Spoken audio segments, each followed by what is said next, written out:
नित्य स्मरणीय परम वंदनीय पूज्यपाद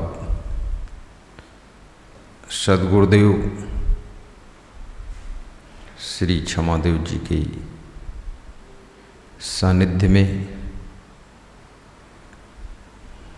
3 अगस्त 2020 को रक्षाबंधन पर्व मनाने का सौभाग्य प्राप्त हुआ है। समस्त संत मंडली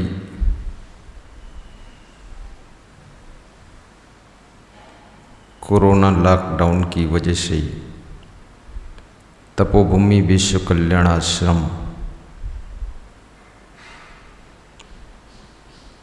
मुस्तफाबाद डिस्ट्रिक्ट लखीमपुर खीरी नेपाल बॉर्डर उत्तर प्रदेश की तपस्थली में विराजमान है। सेवा साधना शुश्रूषा स्वाध्याय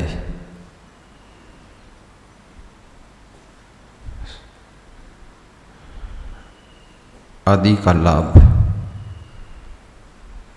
पूज्य गुरुदेव जी के चरणों में समस्त संत प्राप्त कर रहे हैं।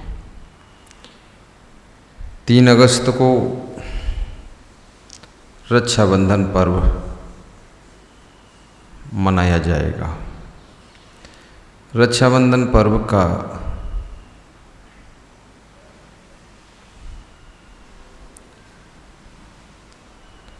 समय 3 अगस्त 2020 है। संपूर्ण विश्व में भारत देश में जहाँ जहाँ हिंदू भाई बहन हैं या जिनको रक्षाबंधन पर्व में प्रेम है, वो इस त्यौहार को धूमधाम से अपने घरों में मनाएंगे।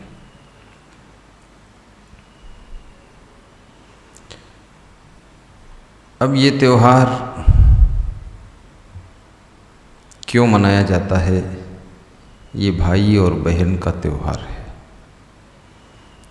बहन रक्षाबंधन के पर्व के दिन अपने भाई को राखी बांधती है और राखी बांध करके धागे का सूत्र बांधकर अपने भाई की लंबी आयु की शुभ कामना करती है। 1 वर्ष के बाद ये त्यौहार आता है। भाई बहन के प्रेम का जीर्णोद्धार करता है। कहते हैं रक्षाबंधन के दिन भाई को रक्षा बंधाते समय बहन के लिए संकल्प लेना चाहिए कि मैं अपनी बहन की रक्षा आजीवन करूँगा और सुरक्षा भी करूँगा और बहन की समस्याओं का समाधान भी करूँगा। साथ में बहन अपने भाई के लिए शुभकामना करती है कि हमारे भाई की आयु लंबी हो और हमारा भाई प्रसन्न रहे, खुश रहे।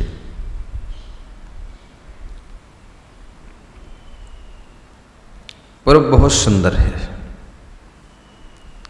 बहन ऐसे कार्य करे, ऐसा आचार विचार रखे जिससे कि भाई को असमंजस और दुख ना आए। भाई को भी रक्षाबंधन पर्व के समय शपथ लेना चाहिए कि मैं अपने चरित्र का सुंदर निर्माण करूँगा और अच्छे कर्म करूँगा, धनवान महान गुणवान चरित्रवान बनूँगा और बहन की हर तरह से रक्षा सुरक्षा करूँगा। ये पर्व भाई बहन के प्रेम का पर्व है। उनके प्रेम स्नेह को ताज़ा करता है। और पवित्रता प्रदान करता है। अब इस पर्व के दिन कितने लोग दूसरों को भी बहन मान लेते हैं और कितनी लड़कियां दूसरों को भाई मान लेती हैं। मानना एक अलग बात है और वास्तविक होना एक अलग बात है। लेकिन वास्तव में पवित्र मन से यदि आपने माना है तो निश्चित है कि आपका जीवन संकल्प होना चाहिए कि जिसको आपने रक्षा बांधी है भाई की दृष्टि से ही उसको सदैव देखें, और जिससे आपने रक्षा बंधवाई है उसको बहन की दृष्टि से ही सदैव देखें। उन रिश्तों में पवित्रता होनी चाहिए, रिश्तों में गंदगी नहीं आनी चाहिए। केवल समाज को दिखाने के लिए नहीं, केवल लोगों को बताने के लिए नहीं कि हमको इतनी लड़कियां भाई मानती हैं, हम इतनी लड़कियों को बहन मानते हैं, ये दिखाने की बात नहीं है, ये वास्तविक बात है। उसकी सुरक्षा की जिम्मेदारी भी आपकी बन जाती है। और ये पर्व वीर शिवाजी ने, ऐसा इतिहास में कथा है, वीर शिवाजी ने इस पर्व का शुभारंभ किया था। जिस समय हिंदू धर्म की रक्षा के लिए, देश धर्म की रक्षा के लिए भाई संघर्ष करने के लिए खड़ा हुआ था, उस समय बहन ने एक धागा हाथ में बांधा था कि जाओ, ये हमारे प्रेम का धागा, स्नेह का धागा आपकी रक्षा करेगा और आप अपने लक्ष्य में सफल होंगे और हिंदू धर्म के कवच कुंडल बनेंगे, देश धर्म का पालन कर पाएंगे। ये पर्व शास्त्रों में बताया जाता है कि राजा बलि और भगवान वामन अवतार के मध्य का भी ये पर्व है। उस समय से भी ये मनाया जाता है। उनके बीच की कथा आती है, इंद्र जी के बीच की भी एक कथा आती है, उस कारण से भी ये पर्व मनाया जाता है। परंतु बहुत सारी किंवदंतियाँ हैं, बहुत सारी कथाएं रक्षाबंधन के पर्व के उपलक्ष्य में जुड़ी हुई हैं। सच्चाई ये है कि रक्षाबंधन सीधा सा अर्थ है कि जिस अपने भाई को कलाई में धागा बांध करके बहन सुशोभित करती है कि तू मेरा भाई है। भाई का अर्थ होता है कि अपनी बहन की हर तरह से सुरक्षा करना, सुव्यवस्था करना, और वास्तव में ये पर्व ये भी समझाता है कि आप यदि गृहस्थ आश्रम में हैं तो गृहस्थ आश्रम में आपकी पत्नी के अलावा जितनी भी लड़कियां हैं उनके शील धर्म की रक्षा करने का आपका कर्तव्य बन जाता है कि आज से मैं सभी लड़कियों को बहन की दृष्टि से देखूंगा, उनके चरित्र की रक्षा करूंगा, उनके शील धर्म की रक्षा करूंगा, कभी भी गलत कर्म नहीं करूंगा। ये पर्व इस बात का भी संकेत देता है।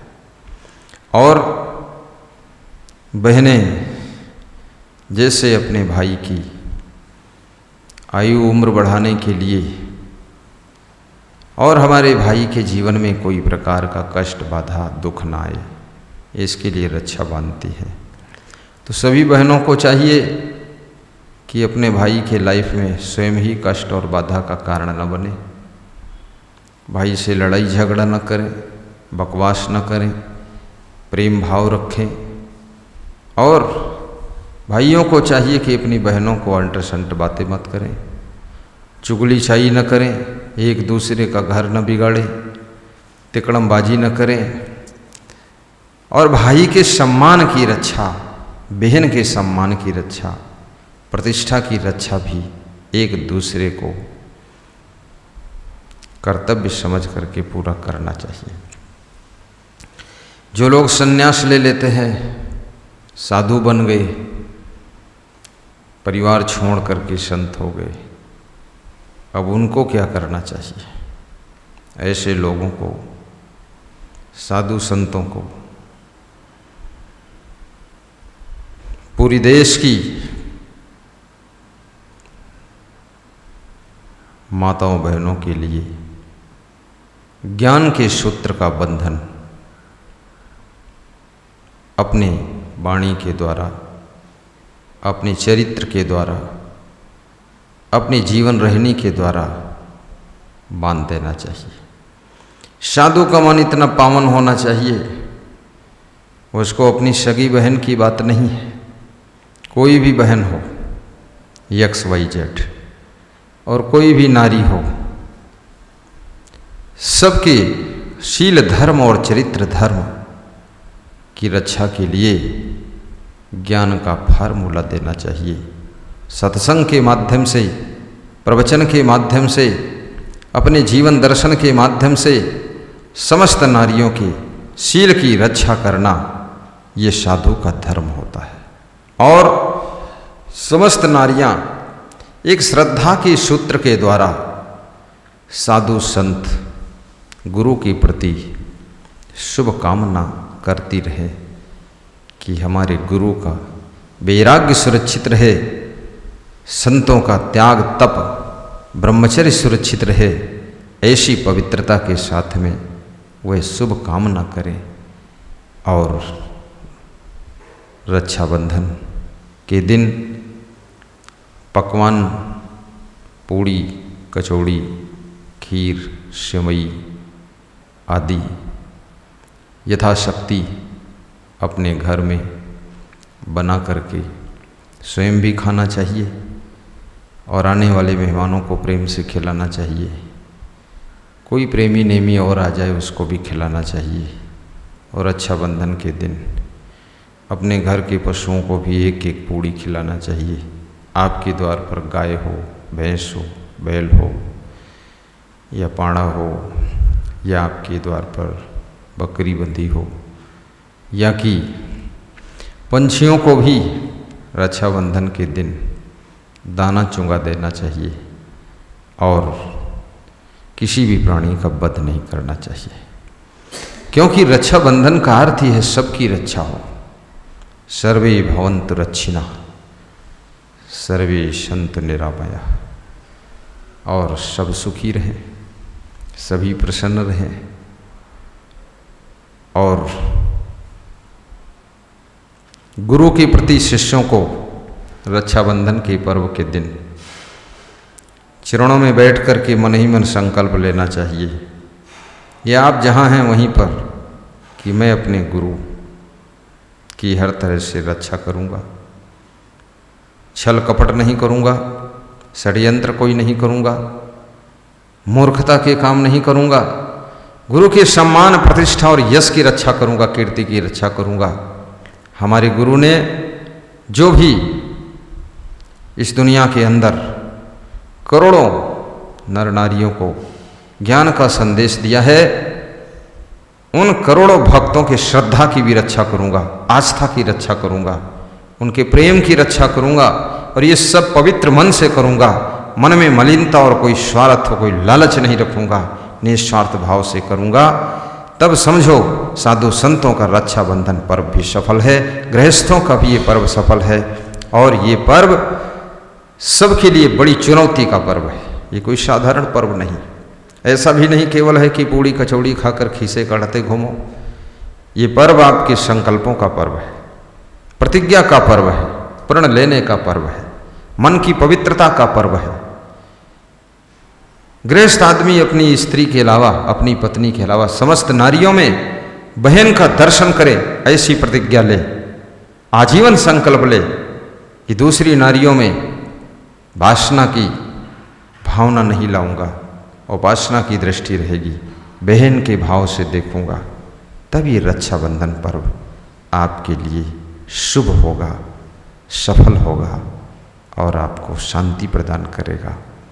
और ये साधु संतों को धर्म की रक्षा के लिए, भक्ति की रक्षा के लिए, अपने कर्तव्यों की रक्षा के लिए, वैराग्य की रक्षा के लिए दृढ़ संकल्प रक्षाबंधन के पर्व के दिन लेना चाहिए कि हम कभी डिगेंगे नहीं। और गुरु के चरण छूकर या गुरु को हाथ जोड़कर संकल्प लीजिए कि हे गुरुदेव ऐसा आशीर्वाद दें जिससे कि मैं इस मार्ग में, संन्यास पथ में, त्याग तप में टाप रहूं, चोरी न करूं, छल न करूं, बेईमानी न करूं, षड्यंत्र न करूं, गलत कर्म न करूं, व्यभिचार न करूं, ब्रह्मचर्य का सही पालन करूं और आपके चरणों में शुद्ध पवित्र श्रद्धा रखूं, दंड फंद न करूं। जैसे निर्मलता के लिए मैं आया हूं आपके सानिध्य में, वो निर्मलता मेरी सदैव बनी रहे, कोई गलत काम ना मेरे से हो, आप मेरी रक्षा करें, कोई बुराइयां हमारे अंदर पनपने न पाएं। गुरुदेव एक शिष्य के बहुत बड़े रक्षक होते हैं। विशाल देव ने लिखा है, उपकारिन में उपकार गुरु दान, में गुरु दान, रक्षक में रक्षक गुरु, गुरु समय अन्य नयान। रक्षाबंधन का व्यापक अर्थ है